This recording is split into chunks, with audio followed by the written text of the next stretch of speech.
Hello everyone, सत श्री अकाल, राधे राधे, नमस्कार। आशा करता हूँ आप सभी काफ़ी अच्छे होंगे और मैं शिशिर आप सभी का स्वागत करता हूँ आपके अपने यूट्यूब चैनल शिशिर की पाठशाला में। तो अब बीपीएससी टीआरई थ्री वाले या चाहे 4 वाले जो भी कैंडिडेट्स हैं उनके लिए महामैराथन एक क्लास में, एक वीडियो में एक क्लास की पूरी एनसीईआरटी कराने की मैं पूरी कोशिश करूँगा। तो पीछे से चलेंगे हम, ठीक है। जो भी प्राइमरी वाले हैं, 6 to 8 वाले हैं, 9 10th वाले हैं, 11 12th वाले हैं, सबके लिए ये वीडियो इक्वली इम्पोर्टेंस होने वाला है। तो एससीईआरटी और इस वीडियो में आपको क्या मिलेगा, एससीईआरटी और एनसीईआरटी का दोनों का कॉम्बिनेशन मिलेगा, ठीक है। पहले आपको वीडियो मिलेगा, उसके बाद इसके प्रीवियस ईयर के क्वेश्चंस मिलेंगे और जो एनसीईआरटी बेस्ड क्वेश्चंस होते हैं। तो चलिए स्टार्ट करते हैं आज का क्लास 10th का, जहाँ से मोस्टली क्वेश्चन पूछे जाते हैं, ठीक है। मेरा पीछे से कराने का मतलब ये है कि बैक से मतलब जो टॉपिक्स है कि यहीं से क्वेश्चन पूछे जाते हैं। आप टीआरई 3 में देखेंगे तो यहाँ से क्वेश्चन आपको खूब मिलेगा, ठीक। तो चलिए स्टार्ट करते हैं। लोकतंत्र की राजनीति, अध्याय 1 है लोकतंत्र में सत्ता की साझेदारी, और 2 है सत्ता में साझेदारी की कार्यप्रणाली, 3 है लोकतंत्र में प्रतिस्पर्धा एवं संघर्ष, और चौथा है लोकतंत्र की उपलब्धियां, और 5वां है लोकतंत्र की चुनौती। तो टीआरई 3 पूरा इसी लोकतंत्र पर घूमा था आपको, ठीक है। अगर जिन्होंने एग्ज़ाम दिया होगा उन्होंने बहुत अच्छे तरीके से इसको देखा होगा। तो टीआरई 3 पूरा इसी के पीछे इर्द गिर्द पूरा घूमा था। तो चलिए स्टार्ट करते हैं, हम अपने टॉपिक को अच्छे से कवर करते हैं। 1 मिनट। तो चलिए स्टार्ट करते हैं। चैप्टर नंबर 1 पे हम लोग चलते हैं, लोकतंत्र में सत्ता की साझेदारी। तो मुंबई भारत की वित्तीय राजधानी है, फाइनेंशियल राजधानी। अगर फाइनेंशियल कैपिटल की बात करें तो कौन सी है, मुंबई है। तो अनुच्छेद 19, ठीक है, 19 क्या कहता है, आइए इसको देखते हैं।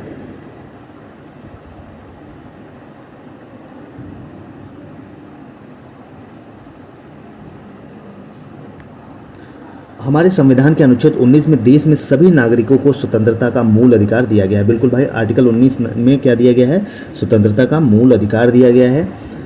भारत के राज्य क्षेत्र में कहीं भी, देखिए अब क्या है, स्वतंत्रता का अधिकार आर्टिकल 19 तो है, लेकिन भारत में कहीं भी किसी भी राज्य में निवास करने का, बस जाने का, कोई भी वहाँ पे काम धंधा करने का, कारोबार करने का अधिकार भारत के सभी नागरिकों को है।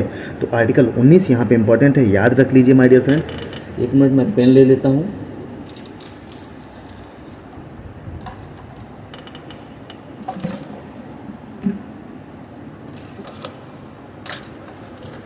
तो आर्टिकल 19 क्या कहता है, आर्टिकल 19 यही कहता है माय डियर फ्रेंड्स कि आप भारत में, ठीक है, भारत में कहीं भी हो, भारत के किसी राज्य में आप कोई भी काम धंधा कर सकते हो, कोई भी जॉब कर सकते हो, कोई भी खा पी सकते हो, ठीक है, कुछ भी, और वहाँ पे आप निवास कर सकते हो, वहाँ पे अपना घर वगैरह बना सकते हो, ठीक है। तो आर्टिकल 19 यह कहता है। अब आगे चलते हैं।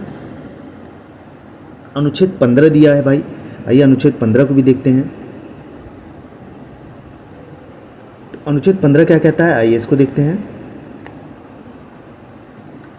अनुच्छेद 15, इसके तहत धर्म, वंश, जाति या जन्म स्थान के आधार पर किसी भी प्रकार का भेदभाव नहीं किया जाएगा। बिल्कुल, आर्टिकल 15 यह कहता है हमारा कि भाई किस भी धर्म, वंश, जाति या जन्म स्थान पर किसी भी प्रकार का किसी से भेदभाव नहीं किया जाएगा। आर्टिकल 15 यह कहता है। अब आगे चलते हैं। 1970 के दशक में भारतीय समाज में दलितों के पीड़ा का मार्मिक व्याख्या महाराष्ट्र के कवि नामदेव ने किया। तो यहाँ पे कुछ लाइन दी थी कि 1970 के दशक में क्या हुआ था कि भारतीय समाज में दलितों के पीड़ा का मार्मिक व्याख्या, जो दलित थे उनके पीड़ा के बारे में किसने लिखा था, महाराष्ट्र के कवि नामदेव ने किया था। अब आगे चलते हैं। नोट, भारत में गरीबी रेखा का अनुमान पूरी तरह से सेवन किए जाने वाले भोजन की कैलोरी पर आधारित होता है। तो यहाँ पे इसका कहने का, इस लाइन कहने का मतलब ये है भाई कि जो भारत है उसमें जो गरीबी रेखा है वो कहाँ से कैसे नापी जाती है, पूरा बिल्कुल कितना कैलोरी आप दिन भर में ले रहे हो एनर्जी, उसके हिसाब से मापन इसका किया जाता है। आगे चलते हैं। एक व्यक्ति को गरीबी रेखा से ऊपर तभी माना जाता है यदि उसके पास शहरी क्षेत्र में रहने पर प्रतिदिन 2100 कैलोरी या ग्रामीण इलाके में रहने पर 2400 कैलोरी खरीदने के लिए पर्याप्त धन होता है। तो देखिए, ये कहने का मतलब ये है कि देखिए, एक व्यक्ति गरीबी रेखा से ऊपर कब माना जाएगा, अगर वो गांव में रह रहा है तो उसको कितने 2400 कैलोरी होनी चाहिए खरीदने की, मतलब भोजन कुछ भी खरीदे आपको 2400 कैलोरी उससे मिलना चाहिए। कहाँ, ग्रामीण इलाकों में, और शहर में है तो आपको 2100 कैलोरी मिल रहा है। तो आप गरीबी रेखा से ऊपर माने जाएंगे, अगर इसके नीचे हैं तो आप गरीबी रेखा से नीचे माने जाएंगे। अब आगे चलते हैं। गरीबी रेखा की गणना कितने कितने वर्षों में होती है? तो 5 वर्षों में होती है। बिल्कुल, गरीबी रेखा की जो गणना होती है कितने कितने 5 वर्षों में होती है। अब आगे चलते हैं। गांधी जी का कथन। गांधी जी ने एक बार कहा था कि धर्म को राजनीति से अलग नहीं किया जा सकता। इसका अर्थ यह नहीं निकालना चाहिए कि हिंदू या इस्लाम धर्म को आधार मानकर राजनीति की नींव खड़ी की जाए। बिल्कुल, गांधी जी का कथन था, एनसीईआरटी में दिया हुआ है कि गांधी जी ने एक बार कहा था कि भाई जो धर्म है उसको राजनीति से अलग नहीं किया जा सकता, लेकिन इसका मतलब ये भी नहीं है कि हिंदू या इस्लाम धर्म को आधार मानकर राजनीति की नींव खड़ी की जाए। ठीक है, कि बस केवल हिंदू हैं और इस्लाम धर्म के लोग हैं और यही हमारे हैं, इन्हीं के बेसिस पे हम चुनाव लड़ेंगे, यही हमको वोट देंगे, यही हमारे वोट बैंक हैं। ठीक, अब आगे चलते हैं। मतलब जात के आधार पर नहीं होना चाहिए, बल्कि उनका मानना था कि राजनीति का आधार नैतिक मूल्य होना चाहिए। बिल्कुल, देखिए यहीं से क्वेश्चन बनते हैं कि जो राजनीति का आधार कैसा होना चाहिए, नैतिक मूल्य होना चाहिए और राजनीतिक धर्म द्वारा स्थापित मूल्यों से निर्देशित होना चाहिए। बिल्कुल, उनका मानना था कि जो राजनीति का आधार होना चाहिए वो नैतिक मूल्य होना चाहिए। भाई ऐसा नहीं कि कुछ भी गलत सलत करके बोल के सब कुछ कर लीजिए, एक नैतिक भावना होनी चाहिए समाज कल्याण का, अपने देशवासियों के हित के बारे में सोचने का। ठीक है, अब आगे चलते हैं। श्रीलंका में सिंहलियों का बहुसंख्यकवाद है। श्रीलंका में सत्ताधारी सिंहली समुदाय ने तमिल समुदाय के हितों की निरंतर उपेक्षा की, जिससे तमिल और सिंहली के बीच टकराव की स्थिति बनी थी। तो ये देखिए, श्रीलंका में वही चीज़ हुई, बहुसंख्यकवाद वहाँ पे है। ठीक है, जिनका नाम है सिंहली एक समुदाय है जो तमिल समुदाय के हितों की निरंतर उपेक्षा की। मतलब जो तमिल वाले थे उन समुदायों की हमेशा उनकी क्या करती, हितों के बारे में सोचती। ठीक है, बट सिंहली जो सिंहली बहुसंख्यकवाद थे उनके बारे में नहीं सोचते थे, जिसकी वजह से क्या हुआ, इनके दोनों के बीच में टकराव हो जाता है। आगे चलते हैं। भारत में शासन का धर्मनिरपेक्ष मॉडल चुना। तो भारत में शासन का कैसा मॉडल चुना गया? धर्मनिरपेक्ष मॉडल चुना गया। हमारे देश में किसी भी धर्म को राजकीय धर्म के रूप में स्वीकार नहीं किया गया है। तो हमारा जो देश है, हमारे देश में किसी भी प्रकार को किसी भी धर्म को क्या राजकीय धर्म की मान्यता नहीं दी गई है। भाई कोई भी धर्म हो, चाहे जैसे श्रीलंका में बौद्ध धर्म को क्या दिया गया है, राजकीय धर्म का वो दिया गया है, लेकिन अपने भारत में नहीं दिया गया है। ठीक है, कोई भी धर्म नहीं है कि जिसको राजकीय धर्म का दर्जा दिया गया हो। अब आगे चलते हैं।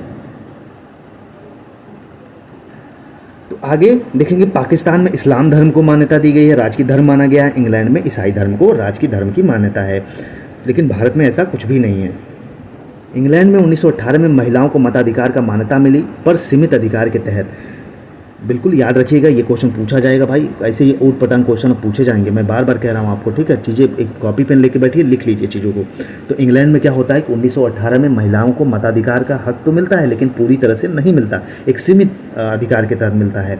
और 1928 में पूर्ण रूपेण स्त्री पुरुष के लिए वयस्क मताधिकार लागू हुआ। तो 1918 में पूरी तरह से तो लागू नहीं, मतलब पूरी तरह से उनको अधिकार नहीं मिला था वोटिंग का, लेकिन 1928 में पूर्ण रूप से स्त्री और पुरुष दोनों को वयस्क मताधिकार लागू हो गया था। ठीक है, याद रखिएगा ये पॉइंट। अब यहाँ से क्वेश्चन पूछा जा सकता है आपसे, बिहार में महिला साक्षरता दर कितनी है? तो बिहार में 53.57% कितनी है महिला साक्षरता दर है। और बिहार में पुरुष साक्षरता दर कितनी है? 70.32%। ये फैक्ट है, पूछा जा सकता है। बिहार में महिला की साक्षरता दर कितनी है? तो 53.57% है। और बिहार में पुरुष साक्षरता दर की बात करें तो 70.32% है। अब 17वीं लोकसभा चुनाव महिलाओं का प्रतिशत पद 40.3%, और वहीं कुल सदस्य की बात करें तो 78 महिला सदस्य तथा 17वीं लोकसभा चुनाव में चुनकर लोकसभा में भेजी गई। तो ये 17वीं लोकसभा चुनाव हुई थी, तो उसमें महिलाओं की प्रतिशत ज्ञात के बारे में दिया गया है कि जो महिलाओं का प्रतिशत था वो 14.3% था, जिसमें से कुल सदस्य की बात करें तो 78 महिलाएँ, उसमें 78 महिलाओं में से 17वीं मतलब 78 महिलाएं जो थी वो 17वीं लोकसभा में चुनकर लोकसभा में भेजी जाती हैं। ठीक है, अब आगे चलते हैं। अब चैप्टर नंबर 2 पे चलते हैं, सत्ता में साझेदारी या की कार्यप्रणाली।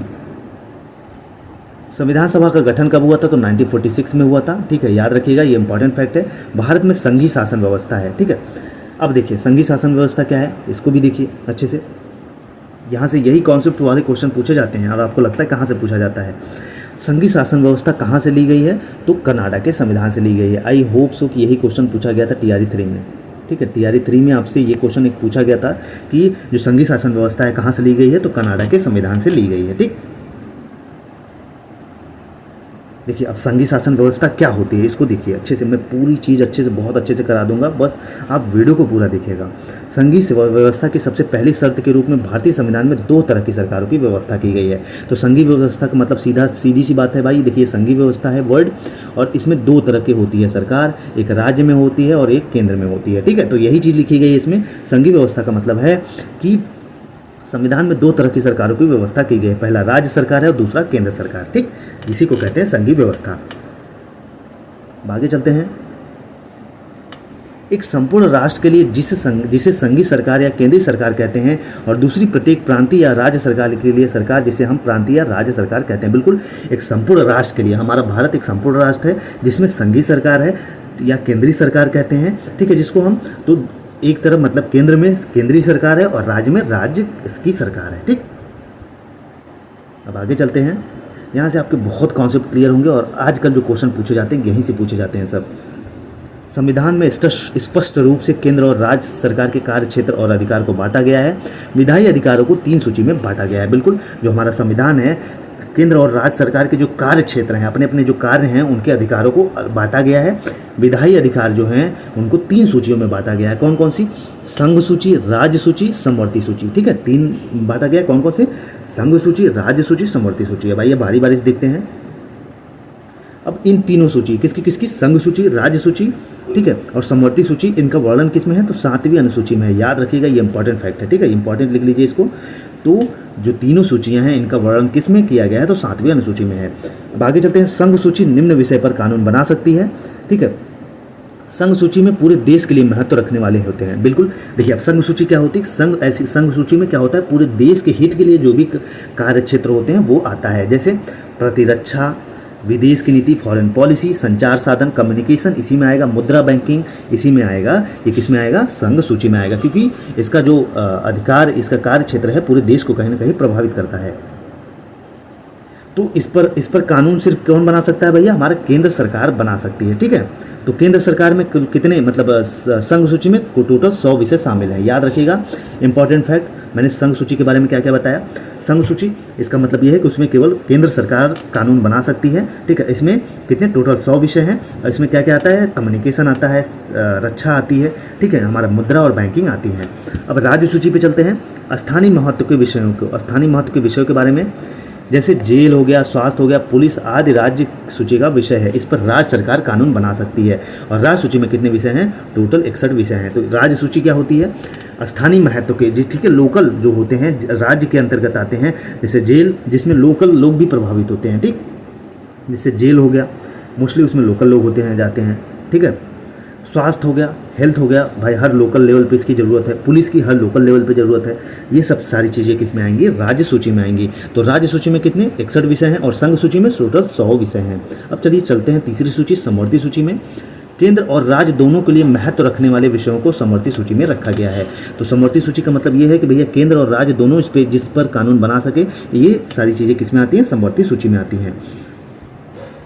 जैसे शिक्षा पे केंद्र भी बना सकता है और राज्य भी बना सकता है। इसमें टोटल कितने हैं? 52 विषय हैं। तो याद रखिएगा, संघ सूची में कितने हैं? 100 विषय हैं, राज्य सूची में 61 विषय हैं, वहीं बात करें समवर्ती सूची में 62 विषय हैं। ठीक, अब आगे चलते हैं। नोट, जो विषय इन तीनों सूचियों में नहीं आते वैसे अवशिष्ट या बचे हुए विषयों पर कानून बनाने का अधिकार केंद्र सरकार को दिया गया है। अगर कोई ऐसी सब्जेक्ट, ऐसा विषय बच गया जिसपे तीनों सूची में जो नहीं आता है, तो उस पर कानून बनाने का अधिकार किसका है? केंद्र का है। ठीक, अब आगे चलते हैं। अब आगे चलते हैं, केंद्र शासित प्रदेश के बारे में दिया है। केंद्र शासित प्रदेश कितने हैं भाई टोटल? तो टोटल है 8। ठीक है, केंद्र शासित प्रदेश कितने हैं? टोटल 8 हैं। दिल्ली, अंडमान निकोबार, चंडीगढ़, दादरा नगर हवेली, दमन और दीव, जम्मू और कश्मीर, लद्दाख, लक्षद्वीप और पुडुचेरी। तो ये क्या है? केंद्र शासित प्रदेश हैं। आगे चलते हैं। भारतीय संविधान को कठोर बनाया गया है ताकि केंद्र और राज्य के बीच अधिकारों से एवं राज्यों की सहमति के बिना फेरबदल नहीं किया जा सकता। बिल्कुल भाई, भारतीय संविधान को कैसा? हल्का, लचीला और कठोर बनाया गया है ताकि केंद्र और राज्य के जो बीच अधिकार हैं, ठीक है, इनकी सहमति के बिना कोई भी फेरबदल, कोई चेंजेस ना किया जा सके। ठीक, अब आगे चलते हैं। ऐसे किसी भी बदलाव को संसद के दोनों सदनों में 2/3 बहुमत से स्वीकृति मिलना आवश्यक है। अगर राज्य भी चाह रही बदलाव, केंद्र सरकार भी चाह रही है, तो ऐसे के लिए इन सब चीज़ों के लिए संसद में कितने सांसद में, ठीक है, संसद में 2/3 बहुमत पारित होना चाहिए, ठीक है, 2/3 बहुमत होगा तभी वो स्वीकृति मिलेगी। सोवियत संघ का विघटन 1991 में हुआ, इसमें 15 देश शामिल थे, जिसको हम USSR बोलते हैं, ठीक है। तो इसका देखिए ऊट पटांग क्वेश्चन ऐसे ही पूछे जाएंगे आपसे, और आप कहेंगे कहाँ से पूछ लिया है। अगर चीज़ों को डीपली पढ़िए, आसानी से पढ़िए, तो चीज़ें सब यहीं किताब में लिखी हुई हैं।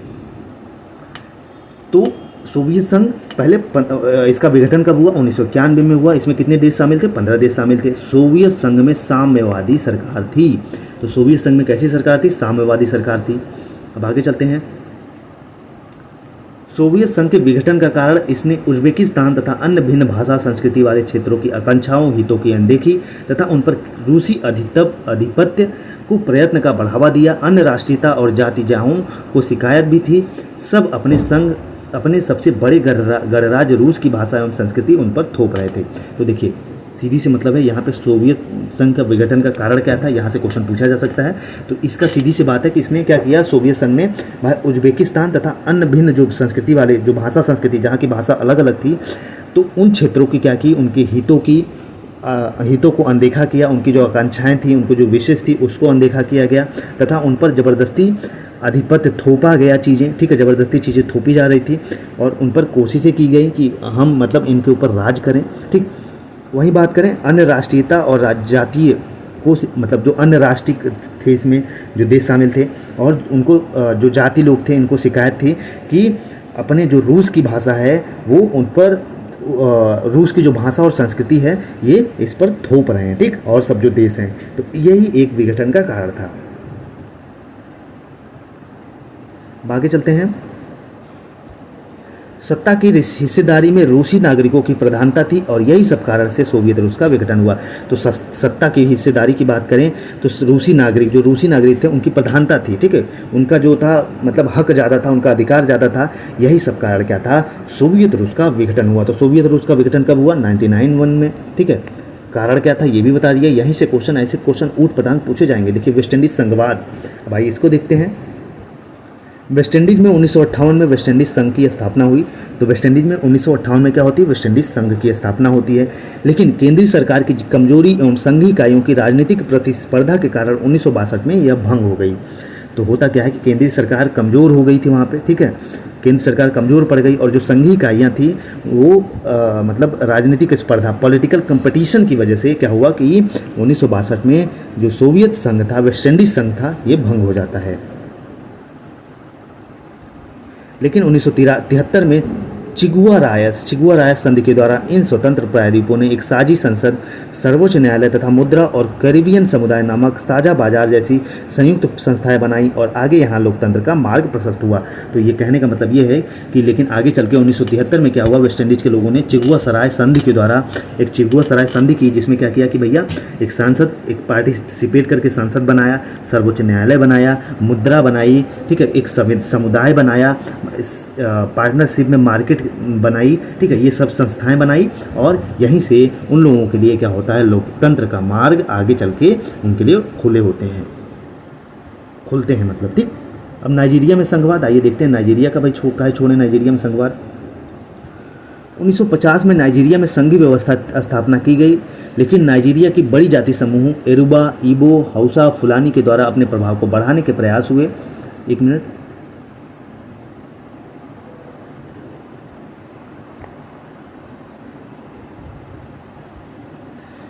ईबो, हौसा, फुलानी द्वारा अपने प्रभाव को बढ़ाने के लिए प्रयास हुए, जिससे अन्य जाति समूहों में भय एवं संघर्ष का माहौल बना और एक सैनिक शासन की व्यवस्थापना हुई। देखिए ये कहने का इसका मतलब क्या है, यहाँ पे एग्जाम्पल दे रहा है। देखिए संघ, जहाँ संघीय व्यवस्था है वहाँ चीज़ें सही चल रही हैं, जहाँ पे कोई भी एक दूसरे पे हावी हो जा रहा है तो वहाँ की चीज़ें भंग हो जा रही हैं। तो यही कहने का मतलब है इसका।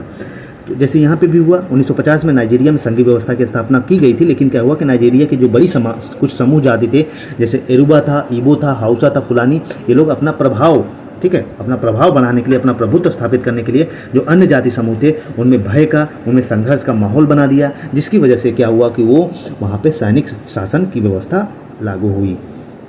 आगे चलते हैं। 1999 में एक सैनिक शासन की व्यवस्था हुई। 1999 में नाइजीरिया लोकतंत्र की दोबारा बहाली हुई, लेकिन धार्मिक विवाद बरकरार रहा और यह आज भी बरकरार है। ठीक, भारत की शासन व्यवस्था एवं लोकतंत्री स्वरूप सत्ता के विकेंद्रीकरण पर आधारित है।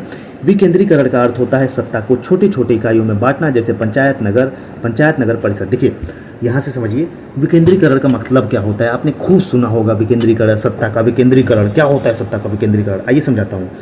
देखिए भारत में क्या होता है कि लोकतंत्र है, ठीक है। सत्ता के विकेंद्रीकरण का मतलब ये है कि भैया सीधी सी बात है कि सत्ता कोई भी पार्टी है, ठीक है, कोई भी चीज़ें हैं, हमारे देश का जो भी शासन है उसको छोटी छोटी चीज़ों में, छोटे छोटे इकाइयों में बांटना और उस पर एक अच्छे तरीके से शासन करना, ये क्या कहलाता है, विकेंद्रीकरण कहलाता है। जैसे अपने भारत की बात करें तो देखिए, जैसे गांव निचले स्तर पर स्थानीय सुशासन पे पंचायत बनाई गई हैं, ठीक, नगर पंचायत है, नगर परिषद है, ठीक है, ये क्या है, छोटी छोटी इकाइयों में बांट दिया गया है।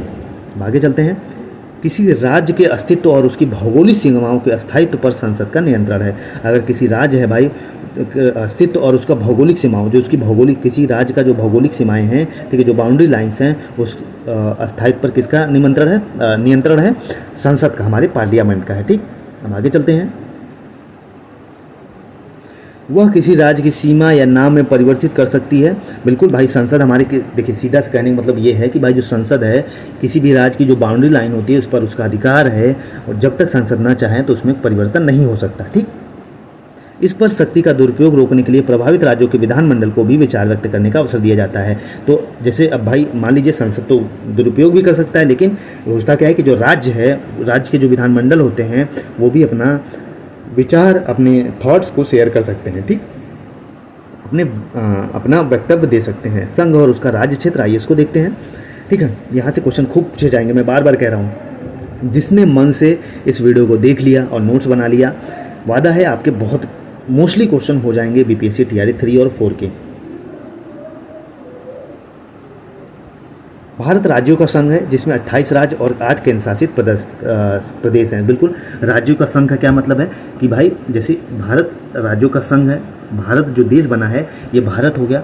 अब इसमें भैया क्या है, 28 राज्य हैं। ठीक, इसमें 28 राज्य हैं और 8 केंद्र शासित प्रदेश हैं, तभी तो ये भारत राज्यों का संघ हुआ। अब अनुच्छेद 1 क्या कहता है, ये इसको देखते हैं। अनुच्छेद 1 कहता है भारत अर्थात इंडिया राज्यों का संघ होगा, मतलब यही कि भारत में 28 राज्य हैं और 8 केंद्र शासित प्रदेश हैं। और दूसरा है राज्य और उनके राज्य क्षेत्र, वो होंगे जो पहले अनुसूची में विनिर्दिष्ट हैं, जो राज्य और उनके जो राज्य क्षेत्र होंगे। ठीक है, जो कोई भी राज्य होगा उसका जो राज्य क्षेत्र एरिया होगा वो वही होगा जो पहली अनुसूची में मेंशन है। तीसरा कहता है भारत के राज्य क्षेत्र में अर्जित किए गए अन्य राज्य क्षेत्र समाविष्ट होंगे। मतलब जैसे मान लीजिए कोई बाउंड्री है, ठीक है, कुछ हिस्सा है जैसे बिहार और वेस्ट बंगाल है, अगर बिहार को लगा कि ये वाला हिस्सा हमारा है तो ये अर्जित करके इसमें बदलाव किए जा सकते हैं, ये कहने का मतलब है।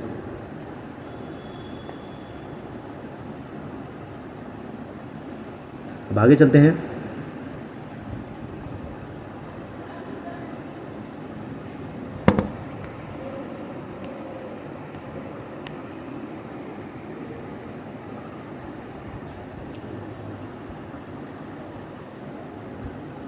अनुच्छेद 2 भारत की संसद को विधि द्वारा ऐसे निबंधनों और शर्तों पर जो वह ठीक समझे संघ में नए राज्य का प्रवेश या उसकी स्थापना की शक्ति प्रदान की गई। तो अनुच्छेद 2 में क्या कहा गया भैया, अनुच्छेद 2 में यह कहा गया कि भारत की जो संसद है विधि बनाकर कुछ शर्तों के अनुसार अगर उसको ठीक लग रहा है तो अपने भारत के संघ में नए राज्यों का प्रवेश कर सकती है, उनकी स्थापना कर सकती है। ठीक है, यह शक्ति दी गई है। अनुच्छेद 3 क्या कहता है, नए राज्यों का निर्माण और वर्तमान राज्यों के क्षेत्रों, सीमाओं, अन्य नामों में परिवर्तन संसद विधि द्वारा की जा सकती है। बिल्कुल भाई, नए राज्यों का निर्माण किया जा सकता है। ठीक है, वहीं उनके जो वर्तमान राज्य हैं उनकी क्षेत्रों में या सीमाओं में परिवर्तन करना, जैसे ठीक है बिहार है, इनके कुछ क्षेत्र परिवर्तन करना चाहें, पश्चिम बंगाल कोलकाता में डाल देना चाहें, वेस्ट बंगाल में डाल देना चाहें, तो ये अधिकार संसद को है। ठीक है, संसद विधि द्वारा कर सकती है। नेक्स्ट है, आपातकाल के दौरान राज्यों की शक्तियों कानूनी रूप से केंद्रीकृत हो जाती हैं और सांसद को राज्य के अधिकार क्षेत्र में कानून बनाने का अधिकार प्राप्त हो जाता है। इसका कहने का मतलब है भैया, अगर इमरजेंसी लग गई, हमारे भारतवा में इमरजेंसी लग गई, तो ऐसा क्या होता है कि जो राज्य की शक्तियाँ होती हैं, ठीक है, दौरान राज्यों की शक्तियाँ कानूनी रूप से केंद्रीकृत हो जाती है। तो मतलब जो राज्य की शक्तियाँ हैं वो सेंटर के हाथ में आ जाता है। ठीक है, सेंट्रल के गवर्नमेंट के हाथ में आ जाता है और केंद्र ही सारे डिसीजंस लेता है। अब आगे चलते हैं।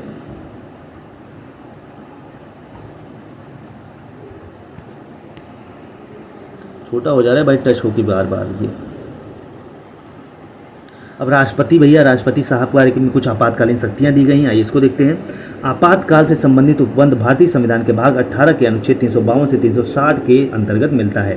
बिल्कुल, देखिए होता क्या है कि जो आपातकालीन शक्तियां मिली हैं भारत में, किसके भाग 18 में है, ठीक। इमरजेंसी किस में है, भाग 18 में है। अनुच्छेद की बात करें 352 से 360 के बीच में, ठीक है। आर्टिकल 352 से 360 इंपॉर्टेंट फैक्ट है, लिख लीजिए कहीं। मंत्रिपरिषद के परामर्श से राष्ट्रपति 3 प्रकार के आपात लागू कर सकता है। किसकी, कैबिनेट मिनिस्टर, ठीक है। मंत्रिपरिषद के सलाह पर जो हमारे राष्ट्रपति साहब हैं, ये 3 प्रकार के इमरजेंसी लागू कर सकते हैं। पहला, युद्ध या बाह्य आक्रमण या सशस्त्र विद्रोह के कारण लगाया गया आपात 352, मतलब बाहरी कोई आक्रमण कर दिया, सशस्त्र विद्रोह, ठीक है, इसके कारण लगाया अगर इमरजेंसी लग रही तो ये अनुच्छेद 352। ख है, राज्यों में संवैधानिक तंत्र के विफल, बिल्कुल अगर हमारा कानून ही फेल हो गया, हमारी सरकार ही फेल हो गई, 356, अर्थात राष्ट्रपति शासन लग जाता है तब। नेक्स्ट है वित्तीय आपात, फाइनेंशियल इमरजेंसी कब लगती है, 360 में, ठीक है। न्यूनतम अवधि क्या होती है इनकी, 2 माह होती है, ठीक है। इमरजेंसी की न्यूनतम अवधि क्या होती है, 2 महीने होती है। तो याद रखिएगा, इसमें ये मैंने बताया कि सरकार जो राष्ट्रपति साहब हैं, ये हमारे कैबिनेट मिनिस्टर की सलाह पर क्या कर सकते हैं, इमरजेंसी लगा सकते हैं 3 प्रकार के, ठीक है। जैसे कोई देश बाहर से आक्रमण कर दे तो अनुच्छेद 352, हमारा संवैधानिक तंत्र विफल हो जाए तो 356, मतलब राष्ट्रपति शासन लग जाता है। और वित्तीय आपात कब लगती है, 360, अनुच्छेद 360, और न्यूनतम अवधि कितनी होती है, 2 महीने की होती है। आगे चलते हैं।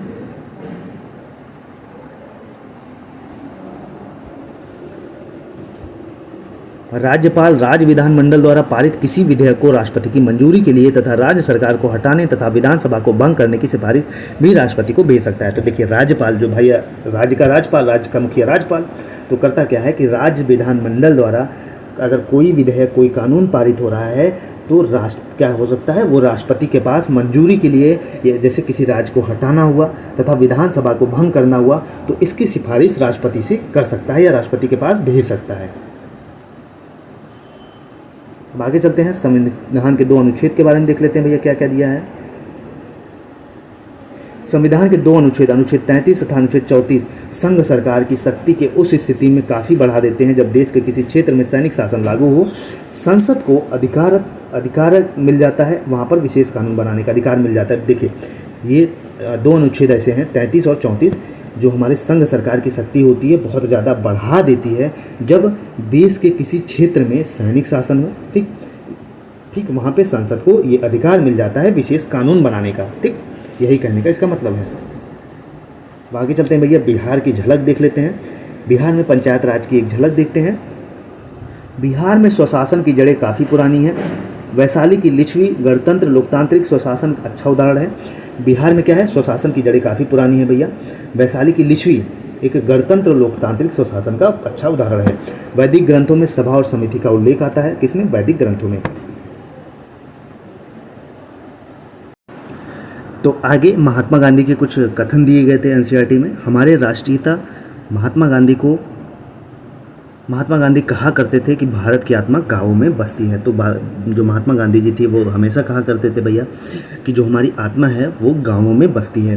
भारतीय संविधान में देश की विरासत और गांधीवादी मूल्यों को महत्व देते हुए स्थानीय स्वशासन को राज्य के नीति निर्देशक सिद्धांतों के अनुच्छेद 40 में स्थान दिया गया है।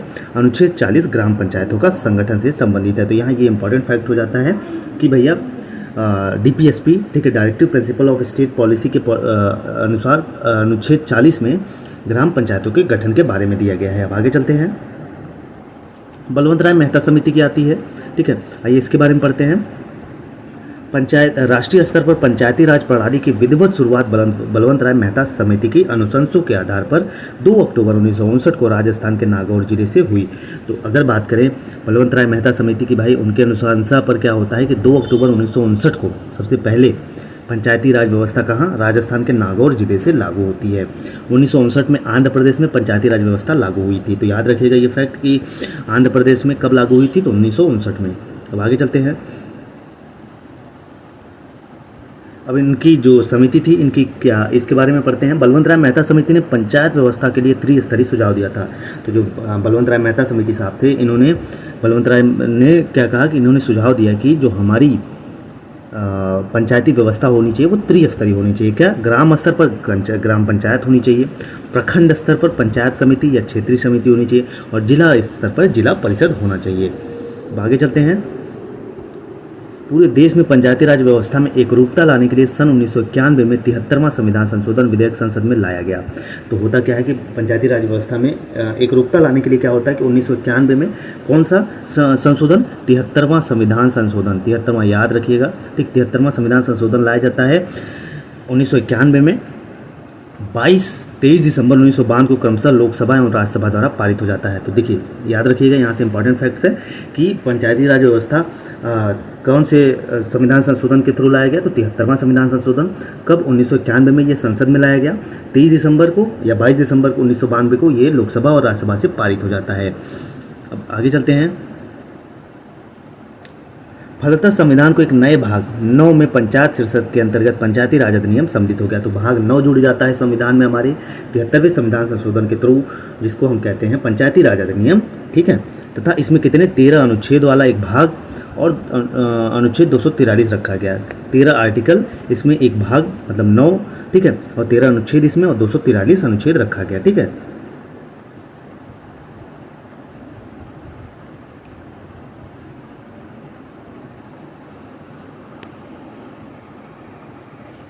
आगे चलते हैं। इस संशोधन द्वारा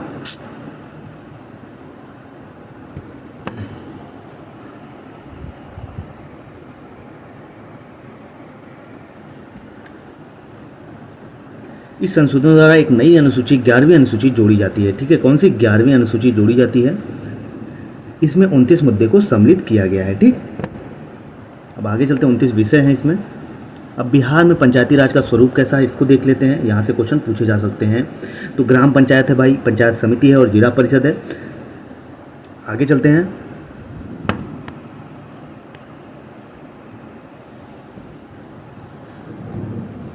राज्य सरकार 7000 की औसत आबादी को ग्राम पंचायतों की स्थापना का आधार मानती है। तो देखिए ग्राम पंचायत, आपका जो गांव होगा वो ग्राम पंचायत है, कैसे है माना जाएगा? जब उसकी आबादी जो है वो 7000 एवरेज होनी चाहिए। एक पंचायत क्षेत्र लगभग 500 की आबादी को वार्ड की स्थापना का आधार मानती है, जिसकी सामान्य से 15-16 हो सकती है। तो ये कह रहा है कि एक पंचायत क्षेत्र होता है, जो पंचायत क्षेत्र हमारा 500 की आबादी पर एक वार्ड की स्थापना की जाती है, ठीक है। हर 500 की आबादी पर एक वार्ड बनाया जाता है, ठीक, जिसकी सामान्यतः एक ग्राम पंचायत में 15 से 16 हो सकती है, ठीक। अब आगे चलते हैं। आगे दिया हुआ है ग्राम पंचायत का प्रधान कौन होता है? मुखिया होता है, प्रधान मुखिया होता है, और उसकी सहायता के लिए उप मुखिया का पद सृजित किया गया है। हर पंचायत में सरकार की ओर से एक पंचायत सेवक नियुक्त होते हैं जो सचिव की भूमिका निभाते हैं। तो हर पंचायत सरकार की ओर से भैया एक पंचायत सरकार की तरफ से एक पंचायत सेवक नियुक्त होता है, जिसको हम क्या कहते हैं? सचिव, ठीक, पंचायत सचिव कहते हैं।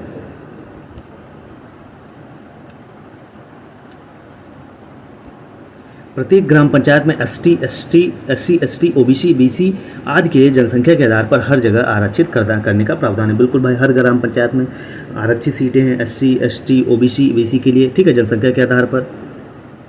आगे चलते हैं।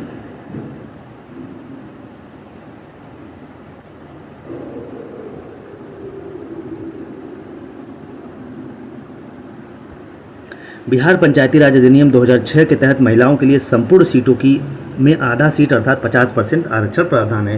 तो बिहार में भाई पंचायती राज अधिनियम 2006 के थ्रू क्या है कि महिलाओं के लिए कितनी 50% सीटें आरक्षित हैं, ठीक है। मुखिया या उप मुखिया अपने पद से स्वयं हट सकते हैं या हटाए जा सकते हैं। स्वेच्छा से हटने के लिए उन्हें जिला पंचायत राज पदाधिकारी को त्यागपत्र देना पड़ता है। तो जो मुखिया होता है, ग्राम प्रधान या जो भी होता है भाई, वो स्वयं हट सकता है या तो हटाए भी जा सकते हैं, लेकिन अगर स्वेच्छा से अपने मन से हटना चाहते हैं तो वो जिला पंचायती राज पदाधिकारी को अपना त्यागपत्र दे के हट सकते हैं। इसके बारे में दिया गया है। आगे दिया हुआ है, यदि ग्राम पंचायत के सदस्य 2/3 बहुमत से उप मुखिया के विरुद्ध अविश्वास प्रस्ताव पारित करते हैं तो उप मुखिया अपने पद से हटाए जा सकते हैं। तो अगर ग्राम पंचायत के जो सदस्य हैं भैया वो 2/3 बहुमत से उप मुखिया के विरुद्ध अविश्वास प्रस्ताव पारित कर दें तो उप मुखिया अपने पद से हटाए जा सकते हैं।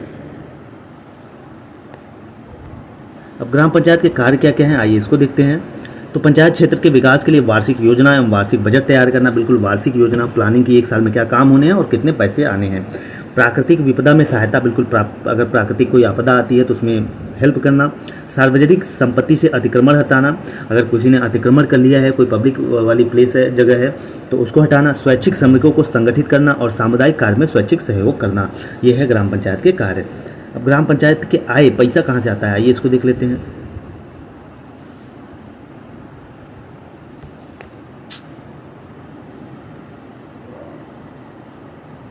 तो पैसा कहाँ से आता है, ये इसको देखते हैं। कर से आता है, टैक्स से, होल्डिंग वगैरह से, व्यवसाय से, पैसा और नियोजन प्लानिंग से, फीस और रेंट वगैरह लिए जाते हैं कि जो वाहनें होती हैं, ठीक है, तीर्थ स्थानों, हाटों, मेला, जलपुतियों, गलियों और अन्य स्थानों का प्रकाश, शौचालय और मूत्रालय जो होते हैं, इनसे लिए जाते हैं पैसे। अब आगे चलते हैं। वित्तीय अनुदान भाई, वित्तीय अनुदान राज्य वित्त आयोग की अनुशंसा के आधार पर राज्य सरकार द्वारा पंचायतों को संचित नीति से अनुदान किया जाता है। बिल्कुल वित्तीय अनुदान बना होता है भाई। तो राज्य वित्त आयोग की सिफारिश से पे क्या होता है कि राज्य सरकार द्वारा पंचायतों को संचित निधि से अनुदान मिलता है। अब ग्राम पंचायतों के प्रमुख अंग कौन कौन से हैं, आइए इसको देख लेते हैं। ग्राम सभा, पहले मैंने बताया था, ग्राम पंचायत की व्यवस्थापिका सभा है। ग्राम पंचायत में रहने वाले सभी वयस्क स्त्री पुरुष जो 18 वर्ष से अधिक उम्र के ग्राम पंचायत के सदस्य होंगे। तो बिल्कुल जो 18 वर्ष के ऊपर हैं आपके ग्राम में, ठीक है, तो जो भी लोग रह रहे हैं वहाँ पे वयस्क या स्त्री 18 वर्ष के ऊपर हैं, तो वो क्या है, ग्राम पंचायत के सदस्य होंगे। इसी को हम मिला के क्या बनती है, ग्राम सभा बनती है, ठीक है। ग्राम सभा की बैठक कितनी होती है, ग्राम सभा की बैठक वर्ष में कम से कम 4 बार होती है, याद रखिएगा, इंपॉर्टेंट फैक्ट है। मुखिया ग्राम सभा की बैठक बुलाएगा और इसकी अध्यक्षता करेगा। जो मुखिया होता है वो ग्राम सभा की बैठक बुलाता है और इसकी अध्यक्षता करता है। नेक्स्ट है ग्राम रक्षा दल। ये देखते हैं, यह गांव की पुलिस व्यवस्था होती है, ग्राम रक्षा दल होती है भैया, ये गांव की पुलिस व्यवस्था है। इसमें 18 से 30 वर्ष आयु वाले लोग शामिल होते हैं। सुरक्षा दल का एक नेता होता है जिसे दलपति कहते हैं। इसके ऊपर गांव के रक्षा की जिम्मेदारी होती है। तो ग्राम रक्षा दल भी होता है भैया, मतलब ये गाँव की एक पुलिस व्यवस्था होती है जिसमें क्या होता है कि 18 से 30 वर्ष के लोग इसमें शामिल रहते हैं और इसका एक नेता होता है जिसे दलपति कहते हैं, ठीक है, और पूरी जिम्मेदारी इसकी गाँव की रक्षा की जिम्मेदारी होती है। भाई ये ग्राम कचहरी क्या होता है, ये इसको देखते हैं। जो आपके हर गांव में कचहरी होगा, हर जिले में। यह ग्राम पंचायत की अदालत है जिसे न्यायिक कार्य दिए गए हैं। बिहार में ग्राम पंचायत की कार्यपालिका न्यायपालिका को एक दूसरे से अलग रखा जाता है। प्रत्येक ग्राम पंचायत में एक ग्राम कचहरी स्थापित होती है। हर एक ग्राम पंचायत में क्या होता है भाई, एक कचहरी स्थापित होती है जिसमें प्रत्यक्ष निर्वाचित एक सरपंच तथा प्रत्येक 500 की आबादी के हिसाब से निर्वाचित पंच होते हैं। तो किसमें क्या होता है कि प्रत्यक्ष रूप से एक निर्वाचित एक सरपंच होता है भैया, जो निर्वाचित होकर जाता है, कितने, हर 500 की आबादी के हिसाब से होता है, पंच उतने होते हैं। और इनका कार्यकाल कितने वर्ष का होता है, 5 वर्ष का होता है, ठीक। आगे चलते हैं। सरपंच ग्राम कचहरी का प्रभावी होगा। ग्राम कचहरी को दीवानी एवं फौजदारी दोनों क्षेत्रों में अधिकार 10,000 तक के मामले की सुनवाई कर सकता है। तो जो ग्राम कचहरी है भाई, वो दीवानी और फौजदारी के ऐसे मामले जो 10,000 मतलब 10,000 तक के हों, 10,000 रुपये तक के, तो उसकी सुनवाई कर सकता है। नेक्स्ट है सरपंच। सरपंच सभी प्रकार के अधिकतम 10,000 तक के मामले सुनवाई कर सकता है, ये मैंने पहले ही बताया।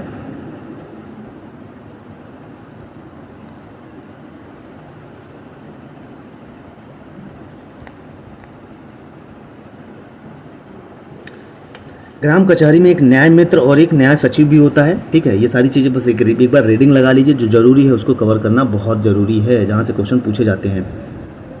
न्याय मित्रों एवं न्याय सचिवों के पदों का निर्माण बिहार सरकार द्वारा किया जाता है। तो जो न्याय मित्र होते हैं और न्याय सचिव होते हैं, इनका पत्र इनका जो सिलेक्शन है किसके द्वारा किया जाता है, भारत सरकार या बिहार सरकार द्वारा किया जाता है। न्याय मित्र सरपंच के कार्यों में सहयोग देता है, जबकि न्याय सचिव ग्राम कचहरी के कागजात को रखता है। तो जो न्याय मित्र होता है वो सरपंच के जो कार्य हेल्प उसमें मदद करता है भाई, जबकि जो न्याय सचिव होता है वो कचहरी के जो कागजात वगैरह होते हैं उसकी देखभाल करता है, उसको रखता है। पंचायत समिति के पे आते हैं। पंचायत समिति पंचायती राज व्यवस्था का दूसरा या मध्य स्तर है। तो बिल्कुल पंचायत समिति भाई पंचायती राज का दूसरा स्तर है, ठीक है। पहले ग्राम पंचायत होता है, ये पंचायती समिति है। वास्तव में यह ग्राम पंचायत और जिला परिषद की कड़ी होती है, ठीक है।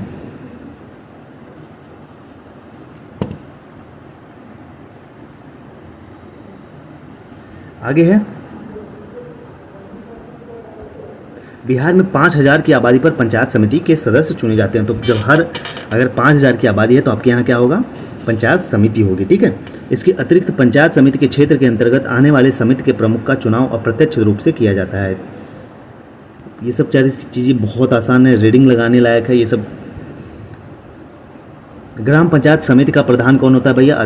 प्रधान अधिकारी होता है, ठीक है, प्रमुख पंचायत समिति का। वह समिति की बैठक बुलाता है और अध्यक्षता करता है। प्रमुख पंचायत समिति के कार्यों की जांच पड़ताल करता है और विकास पदाधिकारी पर नियंत्रण रखता है। आगे चलते हैं।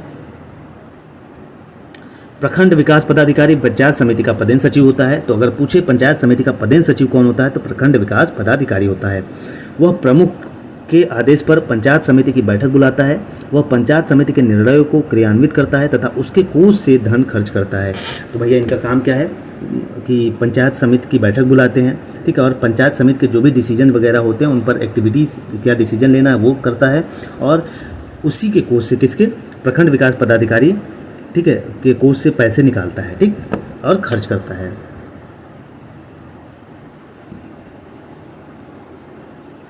वह पंचायतों का निरीक्षण करता है और अन्य महत्वपूर्ण कार्यों का संपादन भी करता है। अब पंचायत समिति के कार्य: पंचायत समिति के सभी ग्राम पंचायतों की वार्षिक योजनाओं पर विचार विमर्श करती है तथा समेकित योजनाओं को जिला परिषद में प्रस्तुत करती है। तो जो भैया आपकी पंचायत समिति क्या होता है, जो ग्राम पंचायत के जो वार्षिक प्लानिंग होते हैं, कितना काम होना है, इस पर विचार विमर्श करती है, और जो भी प्लान वगैरह रहता है उसको जिला परिषद में क्या करता है? प्रेजेंट करता है। अब तीसरा स्तर है जिला परिषद। आइए जिला परिषद को देखते हैं। बिहार में जिला परिषद पंचायती राज व्यवस्था का तीसरा स्तर है। 50,000 की, यह कितनी आबादी पर होता है? 50,000 की आबादी पर जिला परिषद का एक सदस्य चुना जाता है, ठीक है। जिला परिषद के क्षेत्राधिकार के अंतर्गत जिला की सभी पंचायत समितियां आती हैं। जिला परिषद का कार्यकाल कितने वर्ष का होता है? 5 वर्ष का होता है। ये इंपॉर्टेंट था, ठीक।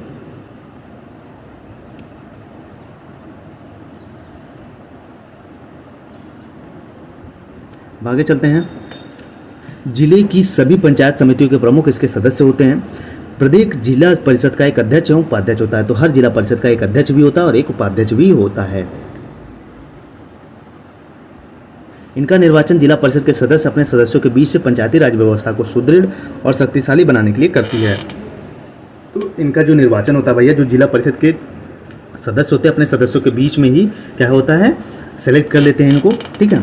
और प्रत्येक 5 वर्ष के आवासन पर पंचायतों की वित्तीय स्थिति का पुनरावलोकन करते हुए राज्य वित्त आयोग का गठन किया जाता है। आगे चलते हैं। ये सारी चीज़ें रीडिंग वाली हैं, जहाँ से क्वेश्चन पूछा जाता है उसको हम अच्छे से कवर करेंगे। पंचायती राज संस्थानों को संवैधानिक दर्जा प्रदान होने के बाद इन्हें मनमाने तरीके से विघटित नहीं किया जा सकता। अगर पंचायती राज संस्थानों का संवैधानिक दर्जा हो गया है तो इन्हें अपने मन के मुताबिक क्या होता है? विघटित इसका नहीं किया जा सकता। विघटन की स्थिति में 6 माह के अंदर चुनाव करवाना जरूरी है। तो अगर विघटन मान लीजिए हो भी जाता है तो 6 माह के अंदर क्या होगा? चुनाव करवाना जरूरी है। अब आगे है, पंचायतों के लिए निर्वाचन आयोग की नियुक्ति राज्यपाल करता है। तो पंचायतों के लिए जो पंचायत के आपके चुनाव होते हैं, इनकी नियुक्ति जो निर्वाचन आयोग होता है, इनकी नियुक्ति कौन करता है भैया? राज्यपाल करते हैं। बिहार पंचायती राज अधिनियम 2006 के द्वारा महिलाओं के लिए संपूर्ण सीटों में 50% आरक्षण का प्रावधान है। ये मैंने पहले भी बताया था। अब आइए बिहार में नगरीय शासन व्यवस्था, इसको देखते हैं, ठीक है। यूनानी विद्वान मेगास्थनीज ने अपनी पुस्तक इंडिका में मौर्य साम्राज्य की राजधानी पाटलिपुत्र के नगर पालिका संगठन के बारे में विस्तार पूर्वक लिखा है। तो ये फैक्ट है, इंपॉर्टेंट पूछा जा सकता है कि भैया जो मेगास्थनीज था अपनी पुस्तक, उनकी पुस्तक थी कौन सी? इंडिका थी। वो मौर्य साम्राज्य की राजधानी जो पाटलिपुत्र थी, वहाँ की जो नगर पालिका थी उसके बारे में अच्छे से लिखा था विस्तार पूर्वक।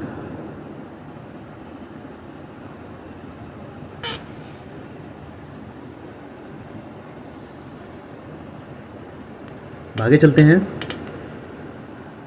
चाणक्य जो चाणक्य थे वो चंद्रगुप्त के प्रधानमंत्री थे भाई। उसने अपनी पुस्तक अर्थशास्त्र में भी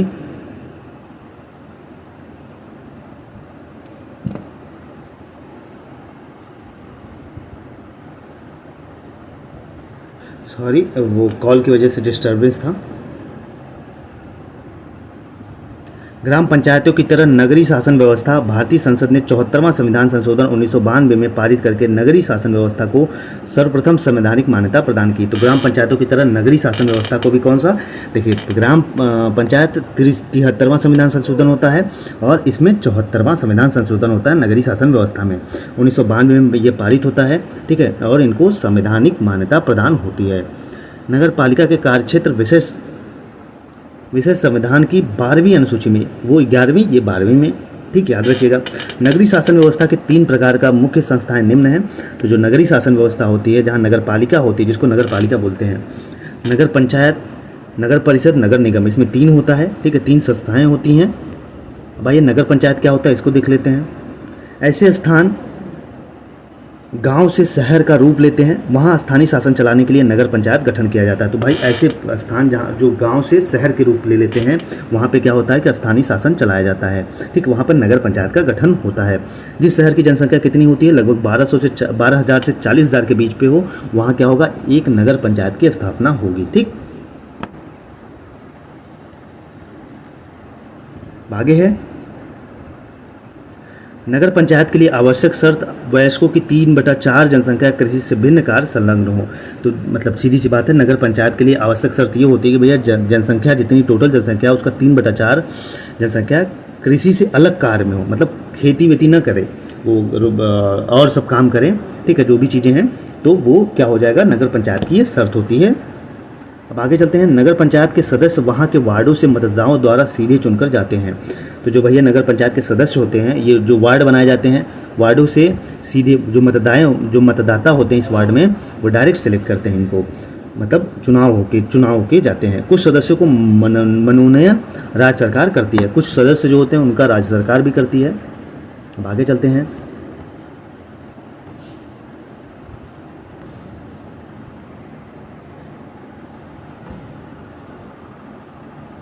नगर पंचायत के सदस्यों की संख्या 10 से 37 तक होती है, ठीक है। जो नगर पंचायत के सदस्य होते हैं इनको संख्या कितनी होती है, 10 से 37 तक होती है। इनके सदस्यों का कार्यकाल कितना होता है, 5 वर्ष का होता है। नगर पंचायत का एक अध्यक्ष एवं उपाध्यक्ष होता है जो अपने सदस्यों के बीच से चुने जाते हैं। तो जो नगर पंचायत है उसका एक अध्यक्ष होता है, उपाध्यक्ष होता है। वो कौन होता है, वो जो अपने सदस्य होते हैं उन्हीं के बीच से चुन लिए जाते हैं। जो अध्यक्ष की अनुपस्थिति में उपाध्यक्ष उनके कार्यों को करता है। ये सारी चीज़ें बहुत आसान है। अब नगर परिषद, आइए नगर परिषद देखते हैं। नगर पंचायत से बड़े शहरों में नगर परिषद का गठन होता है। तो नगर पंचायत में 12 से 40,000 की जनसंख्या में नगर पंचायत होता है, ये याद रखिएगा। अब नगर पंचायत से जो बड़े शहर होते हैं उनमें नगर परिषद होता है, ठीक है। वैसे शहर जिसकी जनसंख्या कम से कम 2 से 3 लाख के बीच होती है, वहाँ नगर परिषद की स्थापना होती है।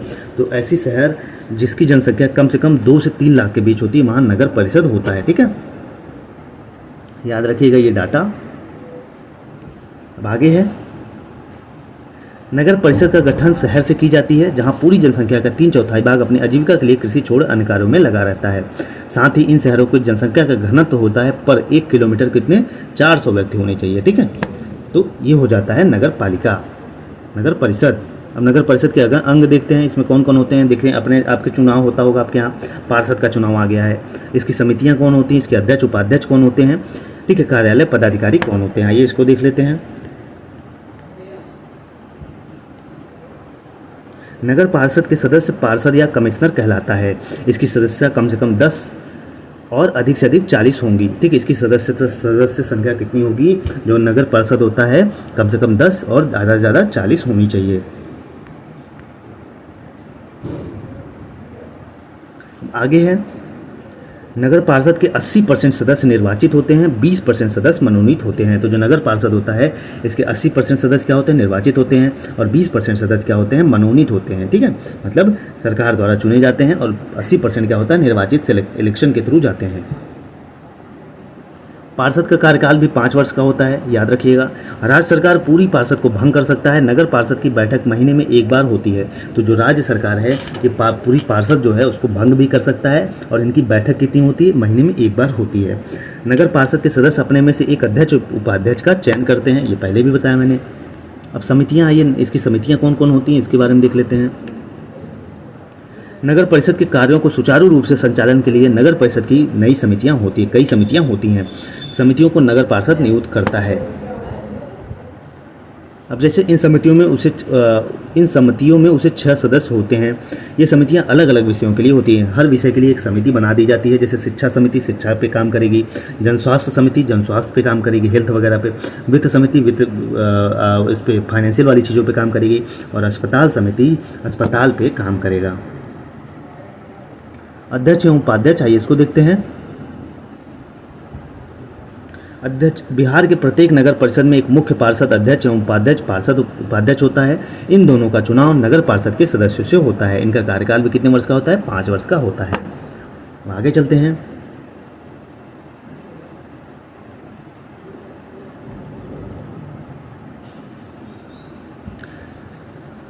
नगर पार्षद नगर परिषद का प्रधान होता है, ठीक है। नगर परिषद का प्रधान कौन होता है भैया? पार्षद साहब होते हैं। अब कार्यपालक पदाधिकारी कौन कौन होते हैं?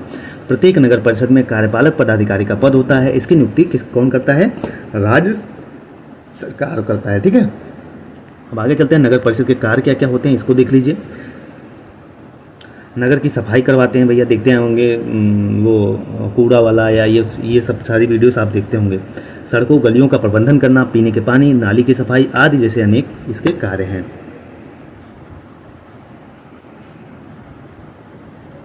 आगे चलते हैं, नगर परिषद के आय के स्रोत। अब नगर परिषद का पैसा कहाँ से आता है, आइए इसको देख लेते हैं। नगर परिषद के विभिन्न प्रकार में कर लगाती है, टैक्स वगैरह लगाती हैं भैया। देखेंगे दुकान भी खुलवाती हैं आजकल तो मॉडर्न हो गई सारी चीज़ें।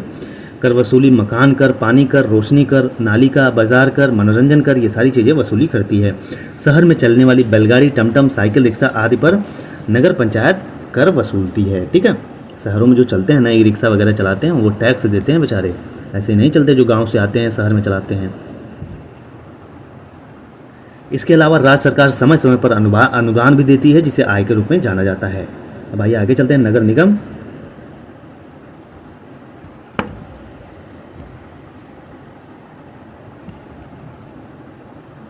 जिस शहर की जनसंख्या भैया देखिए, नगर परिषद अगर 2 लाख है जनसंख्या और 3 लाख से ऊपर है तो क्या होगा, वहाँ पे नगर निगम होगा, ठीक।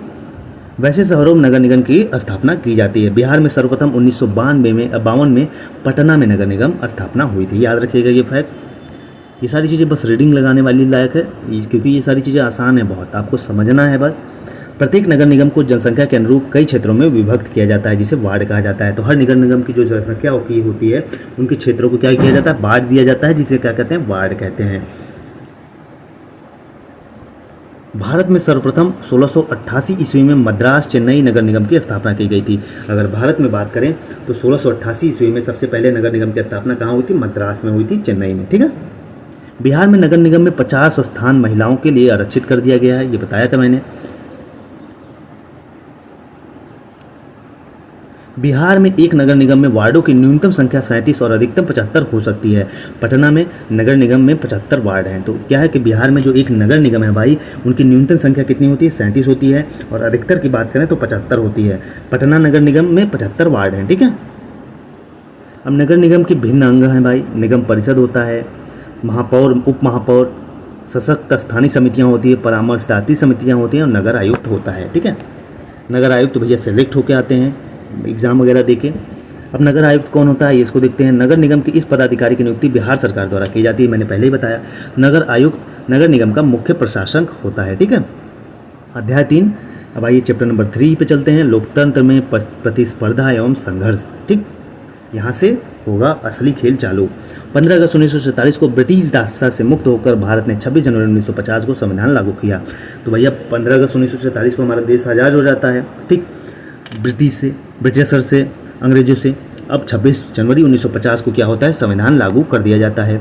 देश में आपातकाल 1975 में लगा, उस समय प्रधानमंत्री इंदिरा गांधी थी। ये क्वेश्चन पूछ सकता है कि देश में आपातकाल कब लगा और उस समय प्रधानमंत्री कौन थी। तो सबसे पहले 1975 में लगा, उस समय पीएम कौन थी, इंदिरा गांधी थी। आगे चलते हैं, बिहार का छात्र आंदोलन, आइए इसको देखते हैं। 1971 में बिहार में आम चुनाव, लोकसभा कांग्रेस ने लड़ा तो गरीबी हटाओ का नारा दिया तथा देश में सत्ता में आए। ये सारी चीज़ें रीडिंग वाली हैं। लेकिन 1971-72 के बाद के वर्षों में देश की सामाजिक आर्थिक दशा में कोई सुधार नहीं हुआ।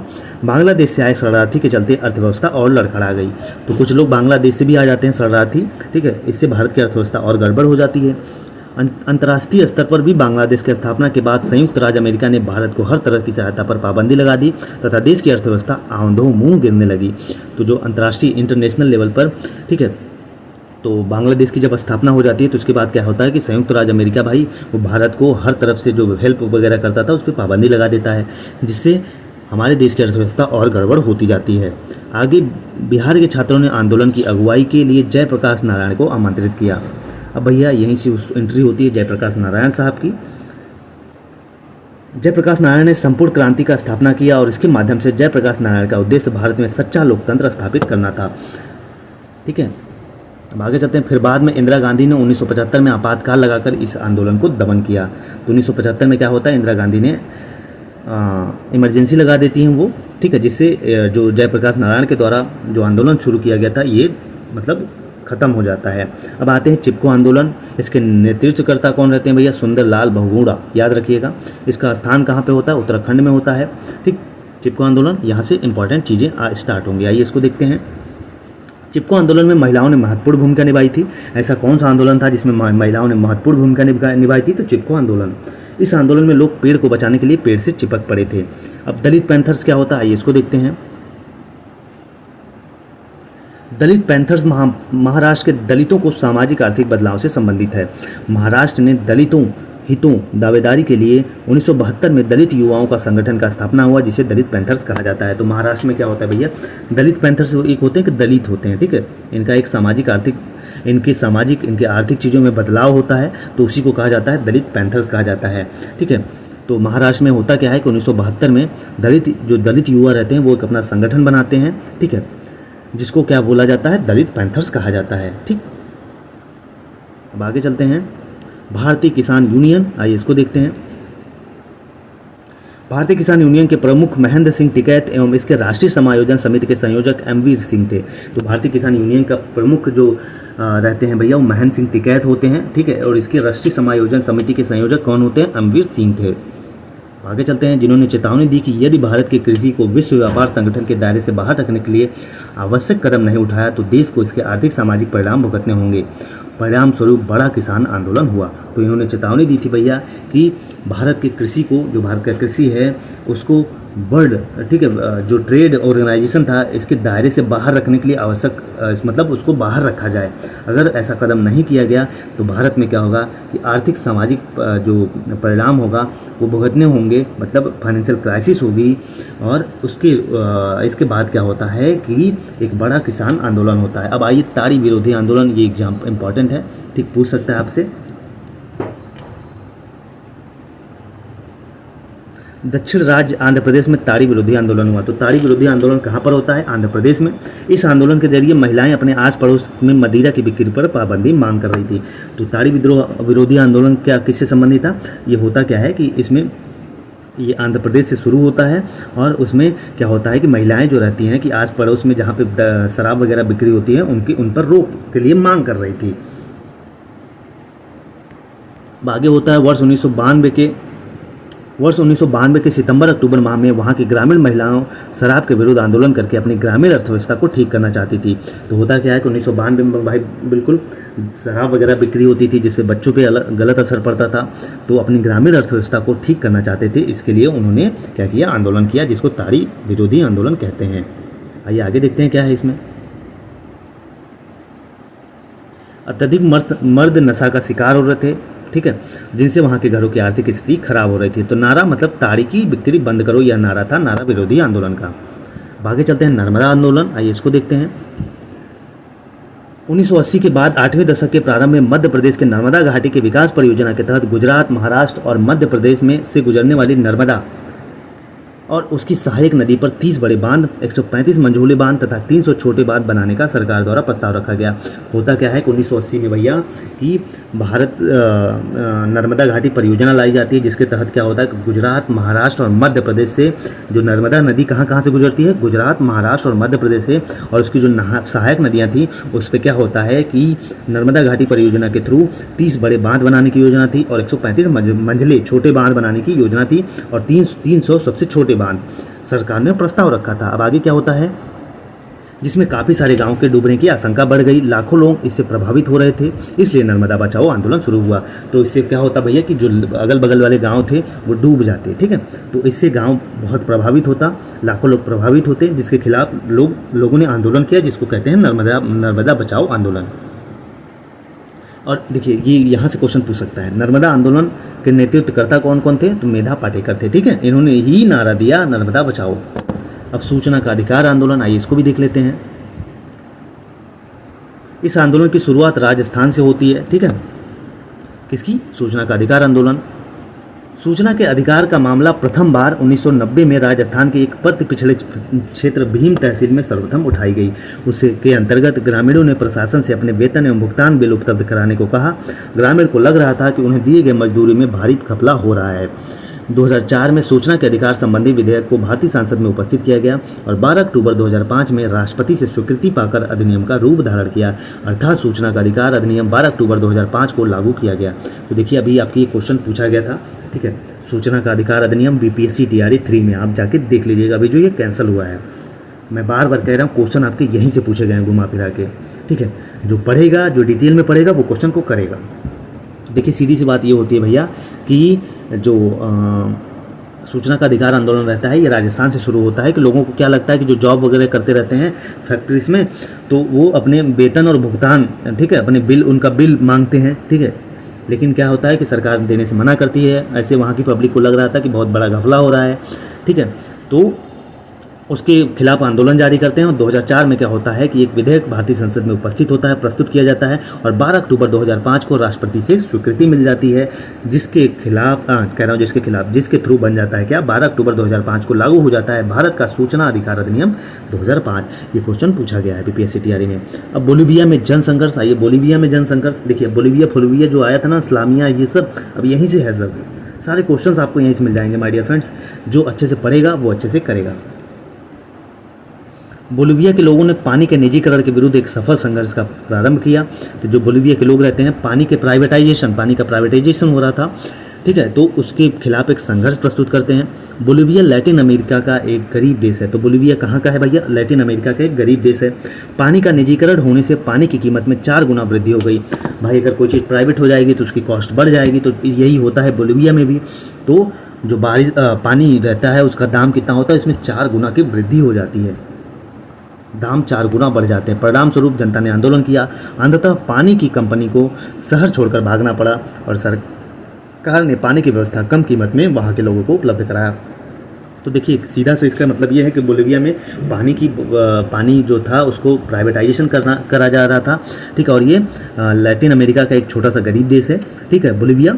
और वहाँ पे क्या होता है कि पानी प्राइवेटाइजेशन किया जा रहा था और लोगों ने उसका विरोध किया।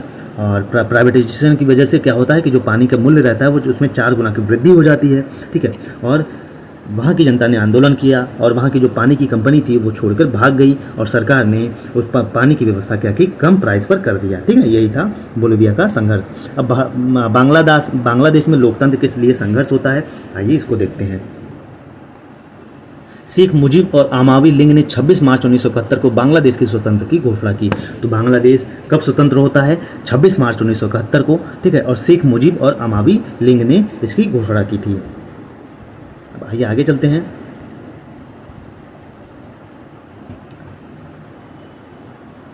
श्रीलंका को आज़ादी कब मिलती है? तो श्रीलंका को आज़ादी 1948 में मिलती है। याद रखिएगा ये फैक्ट। भारतीय राष्ट्रीय कांग्रेस की स्थापना कब होती है? 28 दिसंबर 1885 को इंडियन नेशनल कांग्रेस की स्थापना होती है। विश्व में सबसे पहले राजनीतिक दल की उत्पत्ति कहाँ होती है? ब्रिटेन में होती है, ठीक है। राजनीतिक दल को लोकतंत्र का प्राण कहते हैं। देखिए ये इंपॉर्टेंट फैक्ट है, लोकतंत्र का प्राण किसे कहते हैं? तो राजनीतिक दल, ठीक। अब दल बदल कानून क्या होता है? ये भाई दल बदलू कानून, आइए इसको देखते हैं, अच्छे से समझते हैं। दल बदल कानून राजीव गांधी की सरकार में 18 मार्च 1985 में लागू हुआ। तो अगर आपसे ये क्वेश्चन पूछे दल बदल कानून कब लागू होता है, तो 18 मार्च 1985 को किसके? राजीव गांधी के सरकार में। इसमें 92वें संविधान संशोधन 1985 के तहत दल बदल कानून 10वीं अनुसूची में जोड़ा जाता है। तो देखिए यहाँ से इंपॉर्टेंट फैक्ट है, कॉपी में लिख लीजिएगा। कौन सा 52वां संविधान संशोधन होता है? 1985 के तहत क्या होता है कि हमारे संविधान में 10वीं अनुसूची जोड़ी जाती है, जिसका 10वीं अनुसूची का संबंध किससे है? दल बदल कानून से है। राष्ट्रीय राजनीतिक दल की मान्यता प्राप्त करने की शर्त। देखिए कोई भी पार्टी नेशनल पार्टी कब घोषित की जाती है, यहाँ पे दिया गया है, उसके बारे में आइए इसको देखते हैं। राष्ट्रीय राजनीतिक दल की मान्यता प्राप्त करने के लिए राजनीतिक दलों को लोकसभा या विधानसभा के चुनाव में 4 या अधिक राज्यों द्वारा कुल डाले गए वैध मतों का 6% प्राप्त करने के साथ किसी राज्य या राज्य से लोकसभा की कम से कम 4 सीटों पर विजय होना आवश्यक है। देखिए सीधी सी बात है, आप नेशनल पार्टी कब घोषित किए जाएंगे? जो आप मान लीजिए आपकी कोई पार्टी है, लोकसभा या विधानसभा का चुनाव हो रहा है, उसमें 4 से अधिक राज्यों में, ठीक है, 4 से अधिक जो राज्य हैं उनमें जितने भी टोटल वोट पड़े हैं उसका 6% आपको मिलना चाहिए, पहली शर्त ये है। किसी राज्य या राज्य से लोकसभा की कम से कम, अब राज्य में आ जाइए, तो किसी राज्य या राज्यसभा से कम 4 सीटों पर विजय होना आवश्यक है। पहले ये चीज़ शर्त है कि आपको 4 लोकसभा या विधानसभा में जितने भी वोट पड़े हैं उसका 6% आपको मिलना चाहिए। दूसरी शर्त ये है कि राज्य या राज्य से मतलब लोकसभा जो है वहाँ की कम से कम आपकी लोकसभा में राज्य से लोकसभा की कम से कम कितनी सीटों पर विजय होना चाहिए, 4 सीटों पर, या लोकसभा में कम से कम 2 सीटें, मतलब या तो राज्यसभा में आप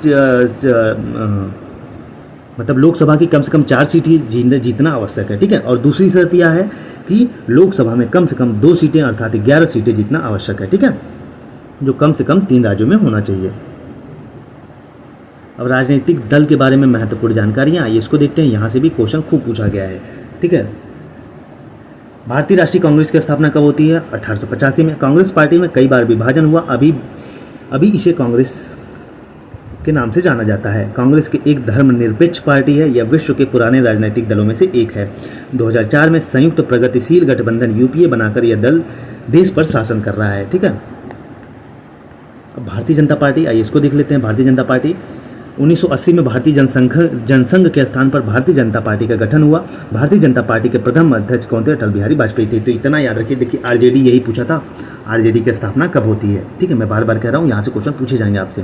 तो भारतीय जनता पार्टी, सीधी सी बात है, 1980 में क्या होता है कि भारतीय जनसंघ रहती है पहले, इसका नाम बदल दिया जाता है, अब क्या हो जाता है भारतीय जनता पार्टी। इसके प्रथम अध्यक्ष कौन रहते हैं? अटल बिहारी वाजपेयी। अब आरजेडी राष्ट्रीय जनता दल की स्थापना होती है कब? 1997 में, ठीक है। इसके संस्थापक कौन रहते हैं? लालू प्रसाद। अब जनता दल जेडीयू जिसको हम कहते हैं, 1999 में इसकी स्थापना होती है और इसके लीडर जो रहते हैं कौन रहते हैं? शरद यादव, ठीक। लोक जनशक्ति पार्टी का गठन कब होता है? 2000 ईस्वी में। इसको लिख लीजिए, बार बार मैं कह रहा हूँ, यहाँ से क्वेश्चन आया है, एक क्वेश्चन आया TRE 3 में। तो जनता दल का 1999 में अध्यक्ष शरद यादव। लोक जनशक्ति पार्टी 2000 में गठन होता है, संस्थापक रामविलास पासवान। अब समाजवादी पार्टी की स्थापना बात करें तो 1992 में, संस्थापक कौन रहते हैं? मुलायम सिंह रहते हैं। झारखंड मुक्ति मोर्चा 1973 में, इस पार्टी के कौन रहते हैं? झारखंड से हैं, ठीक है। झारखंड मुक्ति मोर्चा कहाँ से है? झारखंड से है। भाई आगे चलते हैं। अब अभ्यास प्रश्न कुछ दिया है, आइए इसको कर लेते हैं भैया। हमारा ये क्लास 10 का पॉलिटी खत्म हो जाएगा पूरा। भारतीय किसान यूनियन के प्रमुख नेता कौन थे भैया? महन सिंह टिकैत, याद रखिएगा ये। तारी विरोधी आंदोलन आंध्र प्रदेश से शुरू हुआ था, ये पहले ही बताया था। नर्मदा घाटी परियोजना किस राज्य से संबंधित है? तो महाराष्ट्र, मध्य प्रदेश और गुजरात से। सूचना का अधिकार आंदोलन कहाँ से शुरू होता है? राजस्थान से शुरू होता है। राजनीतिक दलों की नींव सबसे पहले कहाँ हुई? ब्रिटेन में हुई, ठीक है। दल बदल कानून संसद और विधायक पर लागू होता है, ठीक। अब लोकतंत्र, अध्याय 4, लोकतंत्र की उपलब्धियाँ, ठीक। आइए इसको देख लेते हैं। आज दुनिया के लगभग 100 से अधिक देशों में लोकतंत्र किसी न किसी रूप में विद्यमान है। लोकतंत्र की हर रोज परीक्षा होती है जिसे देश की जनता लेती है। इस अध्याय के लोकतंत्र के गुण, दोष आदि ये सारी चीज़ें छोड़िए। अध्याय 5, लोकतंत्र की चुनौतियाँ, ठीक है। भारत विश्व का सबसे बड़ा लोकतांत्रिक देश है, ठीक है। अब चलिए अभी कुछ इंपॉर्टेंट चीज़ें आगे बताता हूँ। अमेरिका संविधान निर्माताओं में से एक अलेक्जेंडर हैमिल्टन ने कहा था, कार्यपालिका में ऊर्जा होनी चाहिए तो विधायिका में दूरदर्शिता, जबकि न्यायपालिका में सत्य के प्रति निष्ठा, संयम होनी चाहिए। ये लाइन पूछ सकता है। तो जो अमेरिकी संविधान निर्माताएं थे उनमें से एक सदस्य थे भैया, क्या नाम था उनका? Alexander Hamilton. उन्होंने कहा था कि भैया कार्यपालिका में क्या होनी चाहिए? ऊर्जा, विधायिका में क्या होनी चाहिए? दूरदर्शिता, और न्यायपालिका में क्या होनी चाहिए? सत्य के प्रति निष्ठा। भारतीय लोकतंत्र के 3 अंग हैं, ठीक है। भारतीय लोकतंत्र के कितने अंग हैं? 3 अंग हैं, कार्यपालिका, विधायिका, न्यायपालिका। लोकतंत्र की एक प्रमुख चुनौती क्या है? काला धन। काला धन वह धन है जो गैर विधिक सम्मत तरीके से अर्जित किया जाता है और जिसका रिकॉर्ड उल्लेख न करके गुप्त रखा जाता है। काला धन को जमा करने के स्रोत 2 भागों में बांटा गया है, ठीक है। काला धन क्या है भाई? जिसका कोई रिकॉर्ड ना हो, ठीक है, और कानूनी तरफ से पैसे को इकट्ठा किया गया हो। काला धन जमा करने के 2 सोर्सेस हैं। पहला अवैधानिक तरीके से कमाया गया धन, रिश्वत, कालाबाजारी, तस्करी, जुआ, इससे पैसा कमाए हैं आप। दूसरा है वैधानिक तरीके से धन को कमाया जाता है, परंतु धन कमाने वाला व्यक्ति धन पर टैक्स न देकर उसको छुपा लेता है। दूसरा एक लीगल तरीका ये है कि आप पैसा कमा रहे हैं लेकिन सरकार को ब्यौरा नहीं दे रहे हैं और उस पर टैक्स नहीं दे रहे हैं, ठीक है। जैसे व्यापार, होटल व्यवसाय, डॉक्टर, फिल्म कलाकार की आय। कर 2 प्रकार के होते हैं भैया, यहाँ से क्वेश्चन पूछ सकता है। प्रत्यक्ष कर, आयकर, व्यय कर, निगम कर, संपत्ति कर आदि ये क्या है? डायरेक्ट टैक्स हैं। इनडायरेक्ट टैक्स क्या है? बिक्री कर, उत्पाद शुल्क, सीमा शुल्क, ये सब अप्रत्यक्ष कर के उदाहरण है। अब लोकतंत्र का मतलब क्या होता है? पूरे लोकतंत्र पर पूरा बीपीएससी टीआरई 3 खत्म हो गया था। लोकतंत्र जनता का, जनता के द्वारा, जनता के लिए शासन है, अब्राहम लिंकन ने कहा था। ठीक है, तो देखिए अब मैं कहूँ जो बीपीएससी टीआरई के पूरे क्वेश्चन थे, आपके बीपीएससी टीआरई वाले जो क्वेश्चन थे भाई, वो 6 to 8 के पूरे क्लास 11 के क्वेश्चन थे। ठीक है, पूरे क्लास 11 के क्वेश्चन थे। इस बार हमको 12 तक की तैयारी बहुत अच्छे से करनी है अगर बीपीएससी टीआरई में अच्छे से लड़ना है। मैं पूरी एनसीईआरटी क्लास 12 की कंप्लीट कराऊंगा। बाकी आप लोग कैसा रिस्पॉन्स दे रहे हो, ठीक है, आप लोगों के ऊपर डिपेंड करेगा, क्योंकि यार 2-2 ढाई घंटे लगातार मेहनत करना इतना आसान नहीं होता। बाकी ऑल द बेस्ट, पढ़ते रहिए। अब अगला टॉपिक होगा हमारा क्लास 9 की कंप्लीट पॉलिटी। ठीक है, एक वीडियो में पूरा एक क्लास ख़त्म कर देंगे और एक कॉपी नोट्स लेके बैठ जाइए, उसको नोट करते चलिए। ठीक है, जय हिंद, जय भारत।